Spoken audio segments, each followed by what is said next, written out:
Mwaka wa 2004.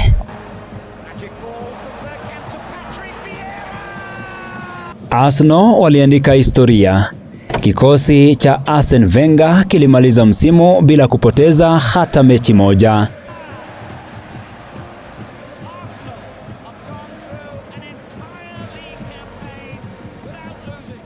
The Invisibles, jina lililotikisa Uingereza na kutisha bara Ulaya. Lakini hakuna aliyejua kuwa baada ya siku hiyo usingekuja tu ukame wa mataji, bali safari ndefu ya maumivu.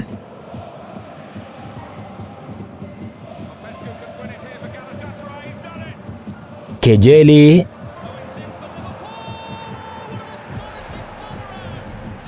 matumaini yaliyovunjika,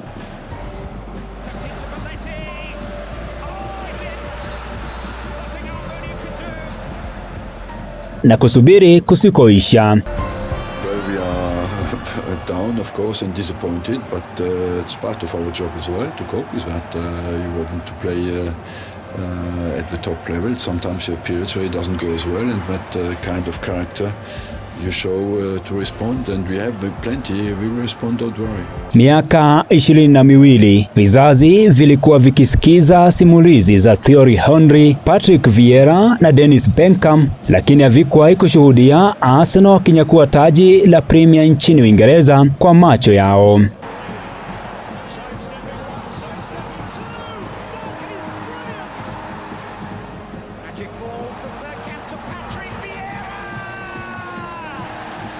Walichekwa, waliitwa wafalme wa nafasi ya 4 na pili, na kila msimu ulianza kwa matumaini na kuishia kwa huzuni. Lakini katika maisha, nyakati ngumu huandaa watu kwa nyakati kubwa, na pale wengi walipoamini Arsenal wamepotea, ndipo safari mpya ilipoanza. Safari ya kijana aliyewahi kuvaa jezi hii kama mchezaji, mtu aliyerudi si kama shabiki, mbali kama mwokozi, Mikel Arteta.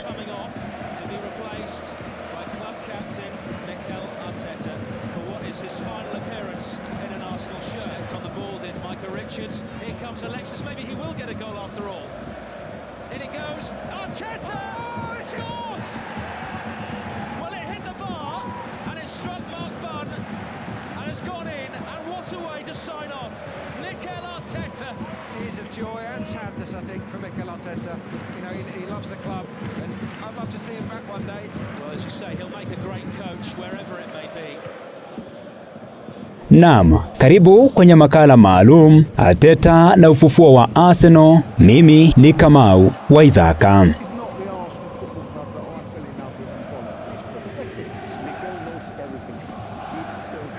Baada ya mafanikio makubwa ya Arsène Wenger, Arsenal walianza kuporomoka taratibu, kuondoka kwa mastaa, gharama za uwanja wa Emirata na changamoto za kifedha zilianza kuiathiri timu. Mashabiki waliumia. Kila msimu ulionekana kuwa hadithi ile ile, karibu lakini si mabingwa. Na ulipofika mwaka wa 2018, mlango ulifungwa rasmi kwa enzi ya Profesa Arsène Wenger baada ya miaka 22 ya mapinduzi makubwa klabuni hapo.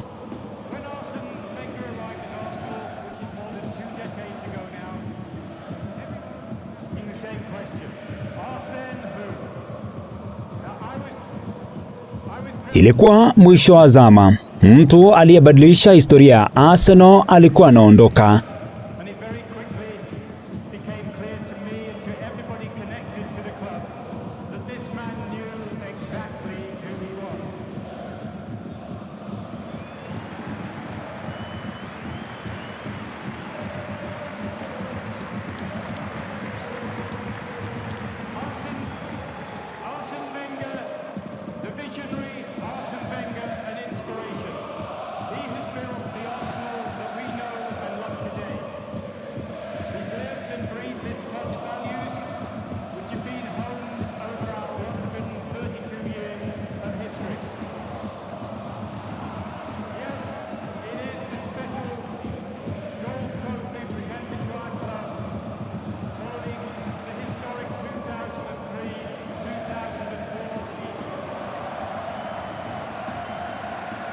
Na nyuma yake aliacha kumbukumbu kubwa lakini pia pengo kubwa sana. Mashabiki wengi hawakuwa tayari kuona Arsenal bila ya Wenger.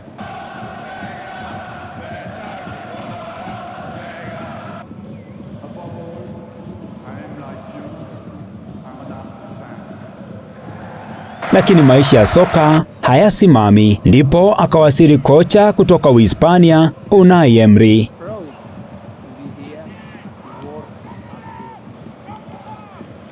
Kocha aliyekuwa na mafanikio makubwa kwenye Europa League. Kocha aliyekuja na matumaini ya kuanzisha ukurasa mpya. Mwanzoni kulikuwa na matumaini. Arsenal wakaanza kuonyesha dalili za kuimarika. Wakafika hadi fainali, kaanza kuzorota tena. Hakukuwa na utulivu, hakukuwa na utambulisho wa wazi, na wachezaji walionekana kupoteza mwelekeo. Kadri matokeo mabaya yalivyozidi, ndivyo presha ilivyoongezeka. Hatimaye Unai Emery akaondoka. Arsenal walikuwa wamepotea tena gizani, na safari ya kutafuta mwanga ikaendelea. Naam, mnamo Disemba tarehe 20 mwaka wa 2019, Arsenal walikuwa wakihangaika. Walipoteza mechi, morali ilikuwa chini na mashabiki walikata tamaa. Ndipo jina la Mikel Arteta likatajwa.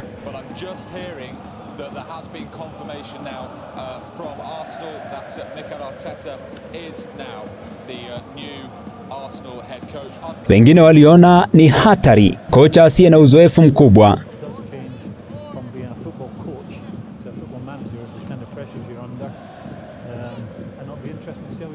Lakini viongozi wa Arsenal waliona kitu tofauti. Waliona kiongozi, waliona mwanafunzi wa Pep Guardiola, lakini zaidi ya yote waliona mtu aliyeelewa maana ya kuvaa beji ya Arsenal.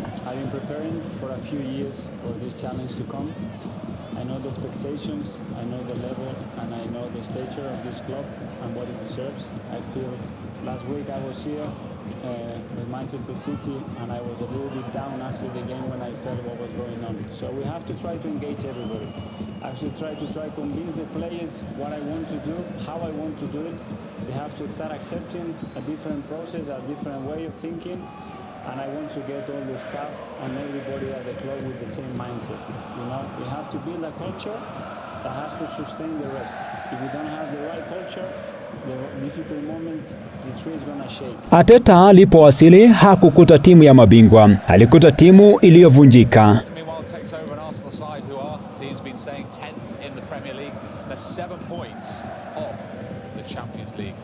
Alihitaji kubadilisha kila kitu: nidhamu, utamaduni na imani. Na mwanzo haukuwa rahisi, lakini muhimu zaidi, bodi ya Arsenal ilisimama naye.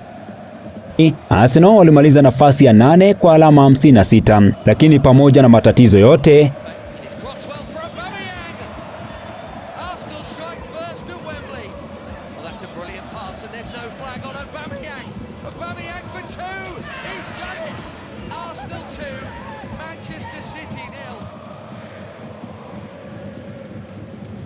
Arteta aliongoza Arsenal kushinda taji la FA dhidi ya Chelsea.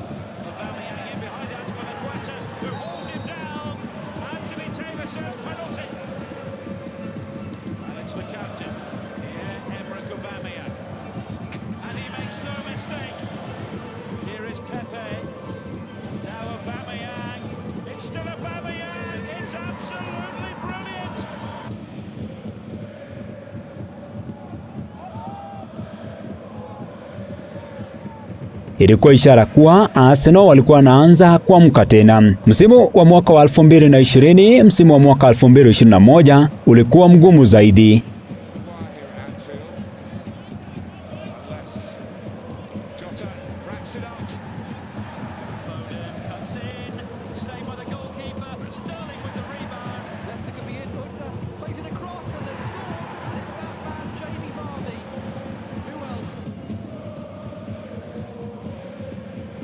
Arsenal walimaliza tena nafasi ya 8 kwa alama 61 na wakakosa michuano ya Ulaya. Lawama zikaanza kuongezeka. it's depth. Yeah, the players ain't good enough, but sometimes you need to change the man. Lakini Arteta akaendelea kuamini mchakato wake na pole pole akaanza kujenga kizazi kipya cha Arsenal chini ya wachezaji Bukayo Saka na Gabriel Martinelli. Lakini wakati huo hawakuamini wachezaji hao wangebeba Arsenal kurudi kileleni. Naam, msimu wa mwaka 2021, msimu wa mwaka 2022 Arsenal wakaanza kuonyesha mabadiliko makubwa. Kikosi cha vijana kikaanza kucheza soka la kuvutia, huku wakimaliza nafasi ya 5.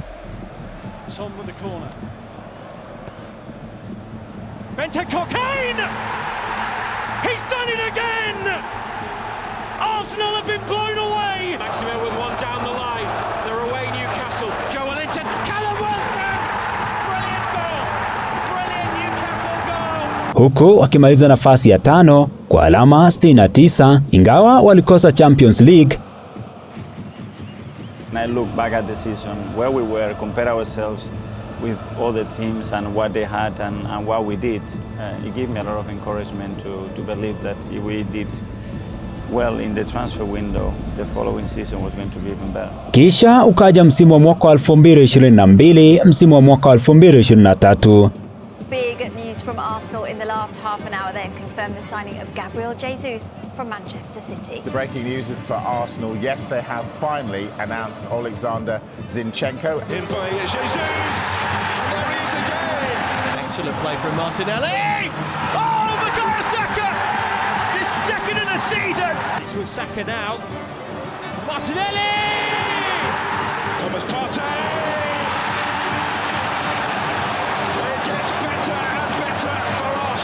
Arsenal wakawa tishio halisi kwa ubingwa. We have everything to achieve the big things, and I started to speak in the dressing room like, guys, we need to think about the title. Arsenal have been dealt a serious blow to their title hopes after their striker Gabriel Jesus has had knee surgery and could be facing months on the sidelines. Huge blow with Gabriel Jesus and what happened in the World Cup with his injury.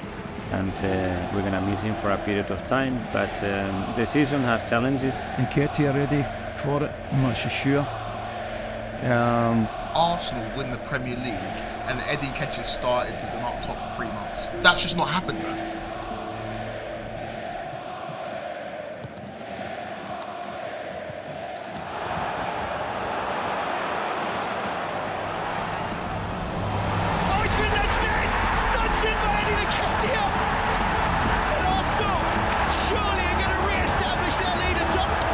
Pole pole mambo yakaanza kuzorota tena. McNeil delivers. Ramsdale stays on his line and Everton nets through James Tarkowski. Look out again. Brentford level. De Bruyne cross the face of the goal and Erling Haaland. Arsenal 1, City 3. There's daylight and the top of the table beckons. Arsenal have got a problem, because William Saliba is not going to be able to continue. You can see this now. Saliba's a massive, massive loss. Finds the pass and the header is by Roberto Firmino. And Liverpool have got their equaliser. Arsenal caught short. Ward-Prowse with the ball in and a chance here. It's a goal for Chaleta-Sar. Arsenal falling apart. Now, you know what I mean, the advantage is back with Man City. You know, we have to go to Man City and win. Manchester City come into this game on their best run of league form all season. Like a racehorse on the rails, Pep Guardiola is hoping that his team is carefully timing their sprint to the finish line. De Bruyne is advancing and De Bruyne keeps on going and hits it into the back of the net. What a sensational goal! De Bruyne floats it in and there's an unmarked header. He's onside, it's a goal. It's 2-0. Haaland towards De Bruyne. De Bruyne now in the penalty area and that is the end of the night for Arsenal. Haaland 4-1. Wakamaliza nafasi ya pili kwa alama 84 baada ya kupambana vikali na Manchester City. Dunia ikaanza kusema Arsenal wamerudi.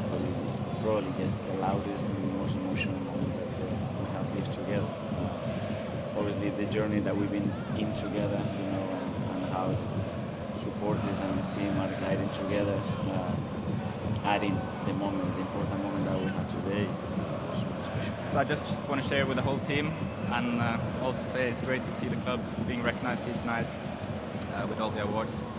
I think it shows how far we come as a club, and what we're doing this year is very special, so very happy to be part of that, and I'm sure there's more to come, so very excited. Lakini Arteta hakutosheka. This is our job and this is what this club deserves, and at the end it wasn't enough, and I know we are not at that level, but we have to find a way. This is not enough. This is not going to change in 3 months' time that we're going to be at that level, but we have to find another ways to do it, and certainly, for example, today we should have played much better, you know, and this is my responsibility.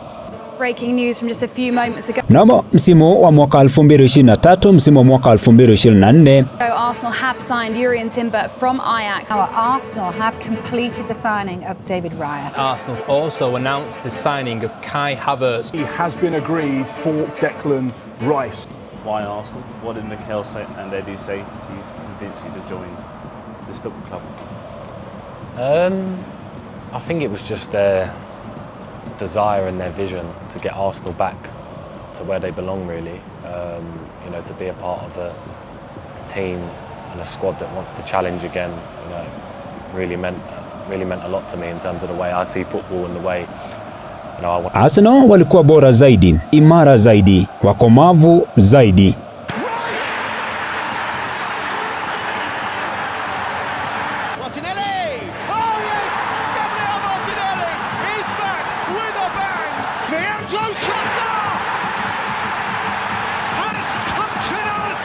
Mikel Arteta says his side are ready to win this title. Certainly right now they have the best defence in the Premier League. They've conceded the fewest goals. The way we are playing right now is outstanding. They're a winning machine at the moment. I think Arsenal have a great chance of winning the title.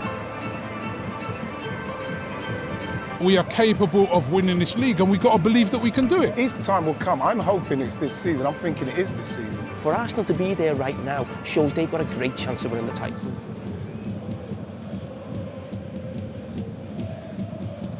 And Watkins has started a run, and he's holding off Smith Rowe. Ollie Watkins! That is delicious! Wakakusanya alama 89 na kumaliza tena nafasi ya pili, huku wakitua taji la ngao la jamii.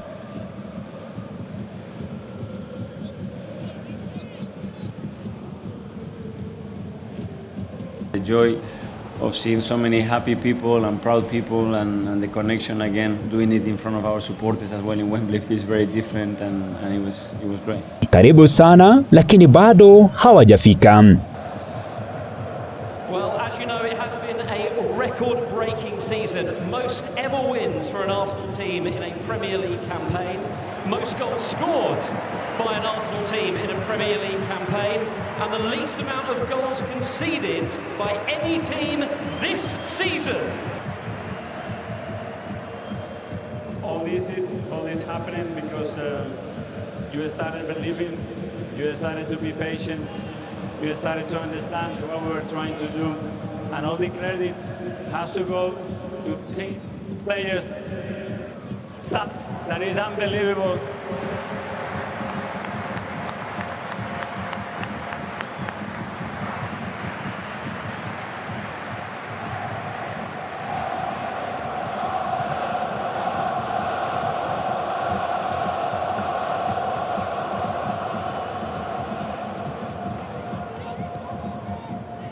I think now it's time to have a break, think, reflect, and please keep pushing, keep inspiring this team. Don't be satisfied, because we want much more than that, and we're gonna get it. Thank you so much.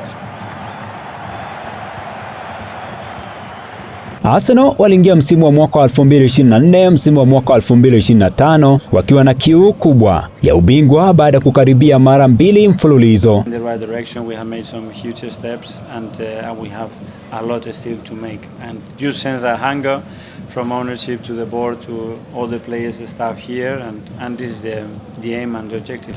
Kikosi kilikuwa imara, mashabiki waliamini, na Mikel Arteta alikuwa ameijenga timu yenye ushindani mkubwa Ulaya na Uingereza. What I'm just praying is that after international break I have the team fully equipped physically, that they are available and they are fit, because it's been an absolute nightmare for 8 weeks. We need some help because we were very short already and we're even shorter, but the team still copes with that. But we have to do what is right for the club. Lakini licha ya kupambana hadi mwisho, Arsenal walimaliza nafasi ya pili tena kwenye ligi wakiwa na alama 74 nyuma ya mabingwa Liverpool. Ilikuwa maumivu mengine makubwa, na nyuma ya pazia kulikuwa na kazi kubwa ya usajili. The feeling that we had is a reality basically, and the inner feeling that I had before the tie, and what the players were transmitting and how prepared I could feel the team that we are ready. We are ready to compete against anybody, and now we have to continue to do that because I think we have some momentum now. But I have to say, Arsenal, they did it great. They played a great match, and we suffered a lot. I think it's the match that we suffer the most. Naam, baada ya kuondoka kwa Edu Gaspar has today resigned from his position as sporting director. Nafasi ya mkurugenzi wa michezo ilichukuliwa na Andrea Beta. Andrea Beta aliwasili akiwa na sifa kubwa katika usajili wa wachezaji na ujenzi wa timu zenye ushindani mkubwa Ulaya. Kupitia ushirikiano wake na Mikel Arteta, Arsenal waliendelea kuimarisha kikosi kwa wachezaji waliolingana na mfumo, nidhamu na falsafa ya klabu. Ujio wake uliongeza nguvu mpya kwenye mipango ya Arsenal ya kujenga enzi mpya ya mafanikio. Kupitia mipango hiyo, Arsenal waliendelea kujenga kikosi cha ushindani mkubwa. From Arsenal, they've just confirmed the signing of Spain international Martin Zubamendi from Real Sociedad. Right, we just started. Already there's breaking news. Dharmesh Sheth is here. What have you got? We have been expecting Mike. Arsenal have announced the signing of Noni Madueke from Chelsea in a deal worth £52 million. Welcome back to Sky Sports News, and we begin with huge breaking news coming out of Arsenal, and it's the news that their fans have been waiting for since the transfer window opened. They have signed Victor Gyökeres from Sporting on a 5-year deal that could reach a total of £63.5 million. Confirmation in the last few minutes as I was running through the classifiers that Emery is now officially a Arsenal player.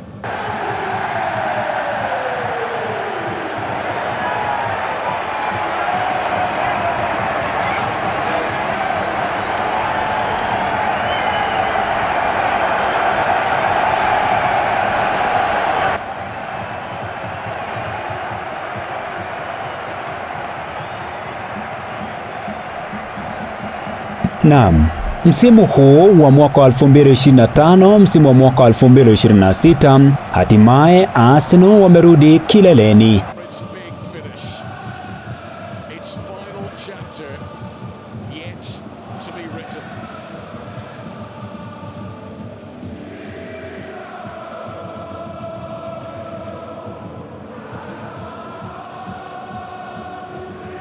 Baada ya miaka 22 ya kusubiri, Arsenal ni mabingwa wa Uingereza tena. Lakini ubingwa huu haukuja kwa bahati, umekuwa matokeo ya subira, maandalizi ya mfumo ulioboreshwa kwa miaka kadhaa chini ya Mikel Arteta. Na katika msimu huu kulikuwa na mashujaa walioibeba ndoto ya Arsenal. Bukayo Saka ameendelea kuwa moyo wa timu.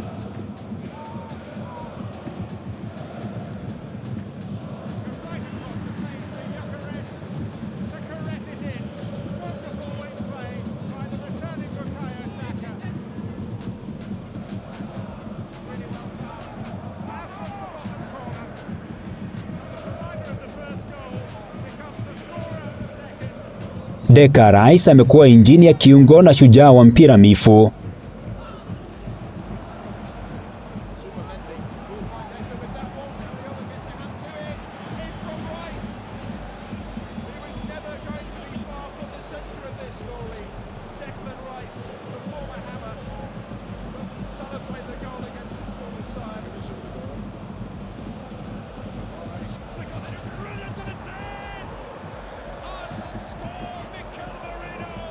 Leandro Trossard amefunga mabao muhimu katika mechi ngumu.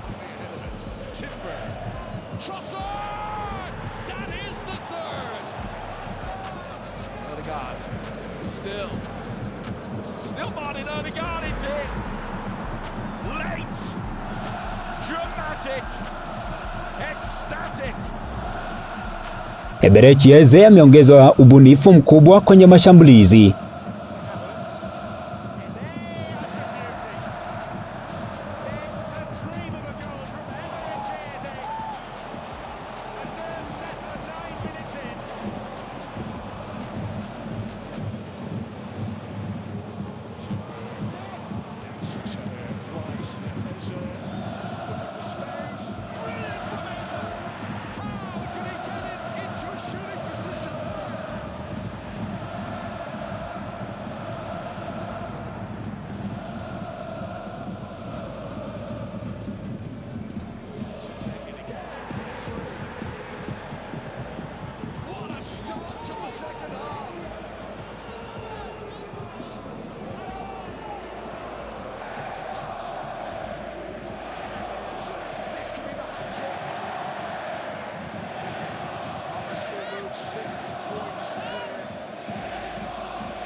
Naye Martin Zubimendi ameleta utulivu mkubwa katikati ya uwanja na mbele kabisa.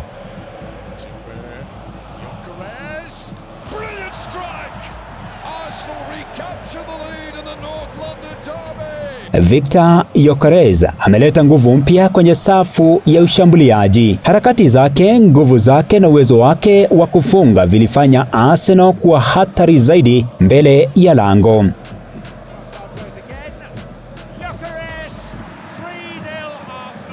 Katika misimu iliyopita, Arsenal walikoselewa kwa kutokuwa hatari kwenye mipira ya kusimama, lakini msimu huu hilo limekuwa moja ya silaha zao kubwa, na nyuma ya mafanikio hayo kulikuwa na kocha wa mpira maalum Nicolas Jova. Kupitia maandalizi ya kina,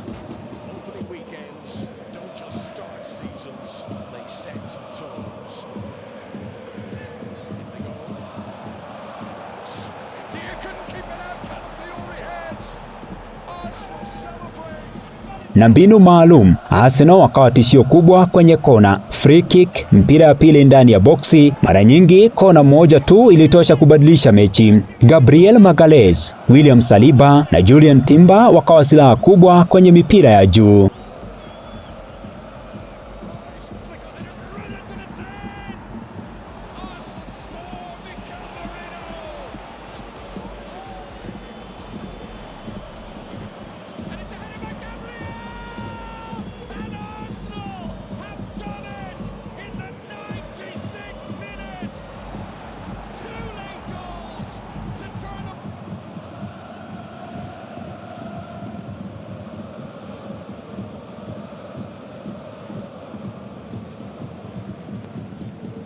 In from Saka, deep delivery towards Gabriel and flicks in.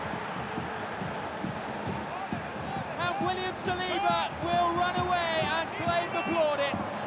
It is Saliba who soared, and Arsenal have the breakthrough against the Blues. Touch coming off Mamadou Sarr.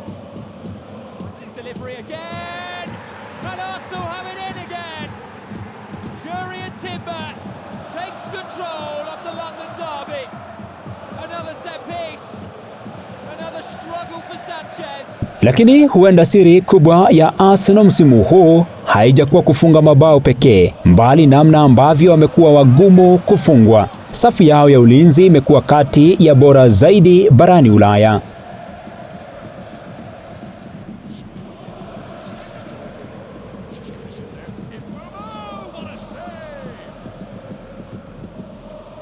Coming onto this, Fernandez getting it back. What a moment! Fernandez, what a save!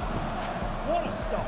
Stands strong and makes, well, the most important save he's made all season. What a moment that is! Mchanganyiko wa mabeki William Saliba, Gabriel Magalhaes, Pierre Hincapie na Julian Timber umeifanya Arsenal kuwa timu yenye nidhamu, utulivu na nguvu kubwa ya kujilinda.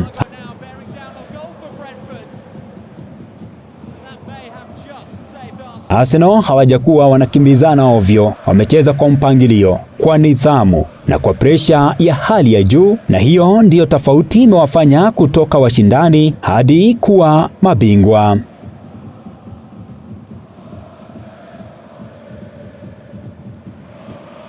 Story stands ready for its big finish. Its final chapter yet to be written. It's another gigantic moment for Arsenal as the pressure cooker just builds and builds here. Great header in! Kai Havertz! It's an Arsenal corner again! That's the noise they wanted to hear. Arsenal fans who've waited 22 years, they may only have to wait a few.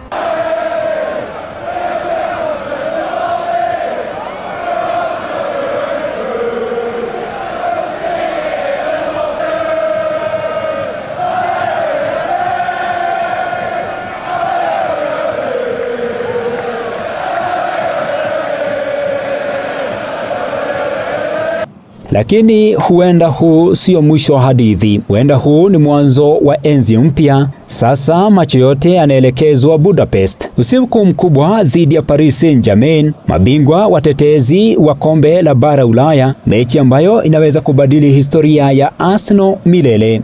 Kwa mara ya kwanza, Arsenal wanaota kubeba UEFA Champions League, na huenda siri yao kubwa si vipaji walivyo navyo pekee, bali safari walioipitia. Kwa sababu watu waliowahi kuanguka hucheza kwa moyo tofauti, na timu iliyosubiri miaka 22 kuwa mabingwa inaelewa dhamani ya kutokata tamaa.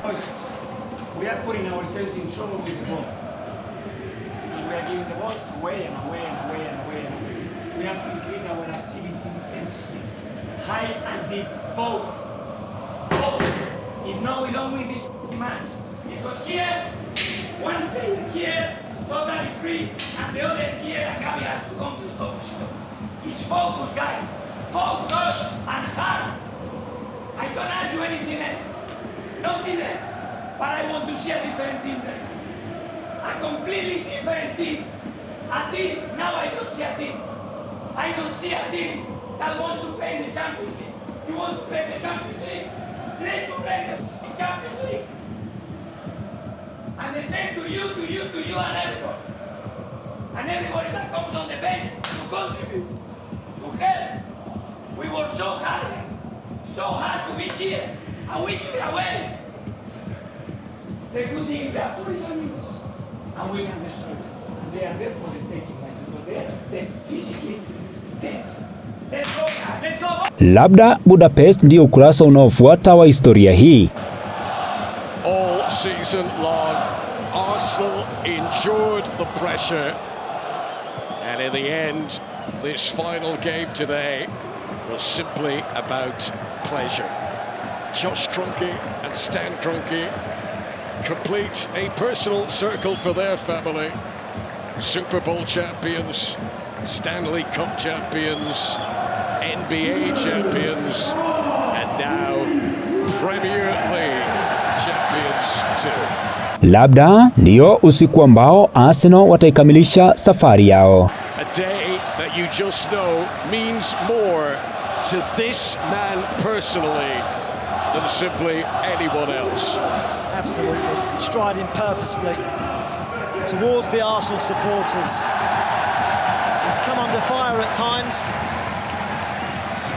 but he knew there was a big reconstruction job that needed doing when he arrived. He took it upon himself to do exactly that. He was an Arsenal player, an Arsenal captain, always an Arsenal believer, and now Mikel Arteta is an Arsenal title-winning manager. Lakini hata wakishinda au wasishinde, now the last Arsenal captain to lift the Premier League trophy was Patrick Vieira And that was 8,044 years ago. For more than 2 decades, Arsenal tormented in their pursuit of this moment.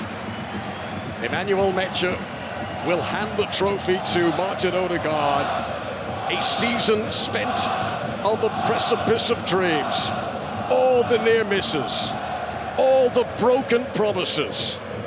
Where they are right now, and the journey it has taken them to get here. The long and winding road to bring the title home.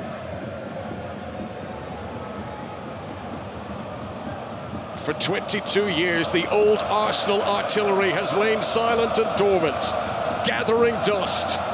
Kitu kimoja tayari kimebadilika milele. Arsenal wamerudisha roho yao. But this season has lit the fuse. After 22 years of gloom, it's about to go boom! The Arsenal cannon fires again!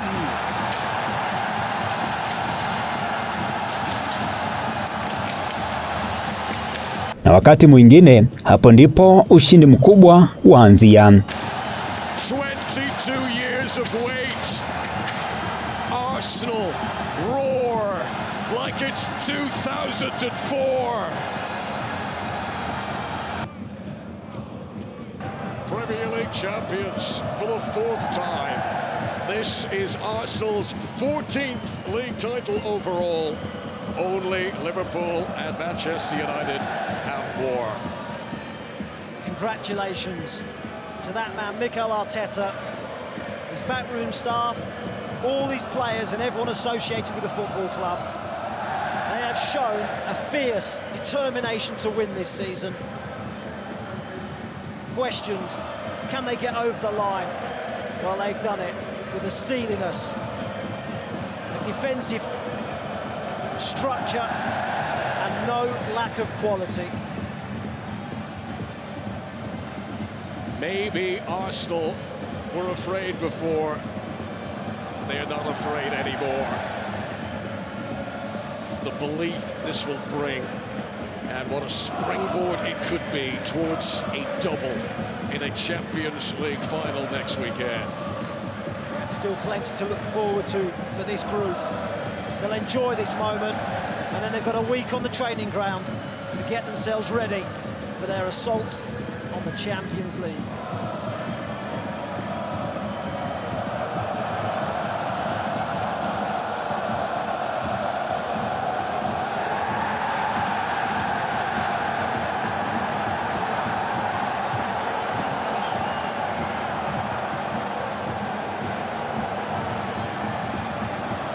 The smiles as wide as the arches of the Emirates Stadium.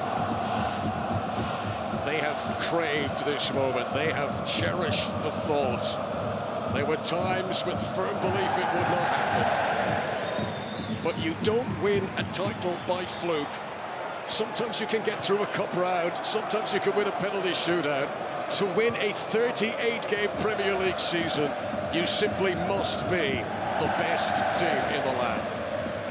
You need lots of different qualities, lots of different characteristics: resilience, intensity, organisation, deal with the pressure, produce big moments. And this group have done all those things. Arsenal celebrations reaching fever pitch. It's a day that will go down in Arsenal history. Kamau wa Ithaka. The day they had the coronation at the Palace. This is a story that will be told in North London forever. Makala maalum, Arteta na ufufuo wa Arsenal.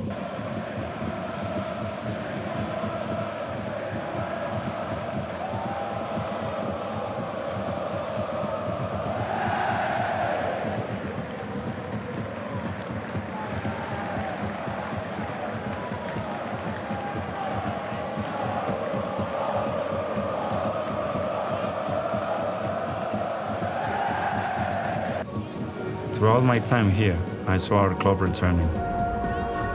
returning to a feeling we have all missed. Because there is something special behind us. This is togetherness. So I want to thank you, all of you. Thank you to our players who face the season with passion and determination. When I watch our men and women training every single day, I can feel how much they want to deliver for this football club. Thank you to everyone working alongside them, all together doing what they believe is right. You cannot imagine how much it helps the players, how much belief it gives them. And thank you to all our supporters everywhere.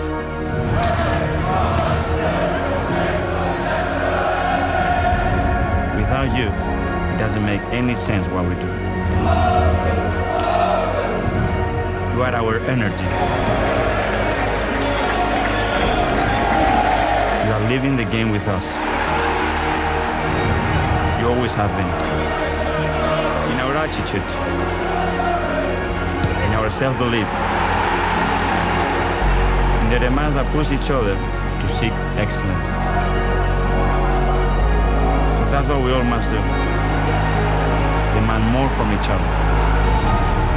Support each other. Be connected in every action, in every win, in every single ball. Now, we focus on what's in front. And if we keep moving forward, we can achieve anything. Because we know what's behind this club, behind this feeling. This is our Arsenal.